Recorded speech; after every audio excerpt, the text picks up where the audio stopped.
ایک بھائی نے فرمایا کہ میں پیشاب وغیرہ گھر سے کر کے پھر مسجد میں جاتا ہوں، وضو کیا مسجد میں، اور پھر جب نماز پڑھنے کھڑا ہوتا ہوں تو بعض اوقات قطرہ نکل آتا ہے، کیا حکم شرع ہوگا؟ دیکھیں، اگر یہ مستقل بنیادوں پر نہیں ہے، کبھی کبھار ایسا ہوتا ہے، تو جیسے قطرہ نکلے گا آپ کا وضو ٹوٹ جائے گا، آپ کو جا کر دوبارہ وضو کرنا ہوگا، اتنی جگہ کو پاک کر لیں تو بہت ہی بیسٹ ہے۔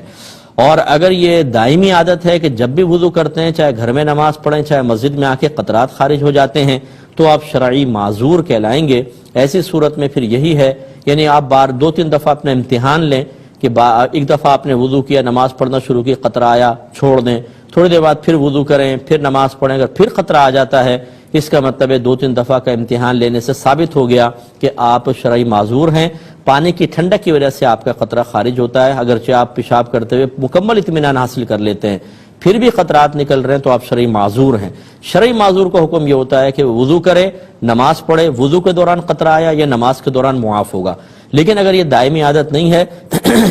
کبھی کبھار ایسا ہو جاتا ہے، تو پھر آپ کی نماز فوراً ٹوٹ جائے گی، وضو بھی ختم ہوگا، دوبارہ آپ کو وضو کرنا ہوگا۔ استبراء اچھی طرح کیا کریں۔ استبراء کا مطلب ہوتا ہے پیشاب کے نالی سے خارج ہونے کا مکمل طور پر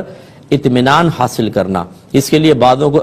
کرتے ہیں نا تو پھر اس سے بچے ہوئے قطرے نکل آتے ہیں، بعضوں کو آپ نے دیکھا ہوگا وہ ٹہلتے ہیں، وہ واش روم کے باہر تھوڑا سا ٹہلنے سے آ جاتے ہیں، بعض اوقات تھوڑی حرکت ایک پاؤں کے اوپر اچھلیں تو آ جاتے ہیں۔ اگر کسی کو ایسا ہے مرض کہ وہ اگر یہ اعمال نہ کرے تو قطرات بعد میں آتے ہیں، تو واجب ہے کہ پہلے یہ کریں، پھر وہ نماز وغیرہ کی طرف متوجہ ہوں۔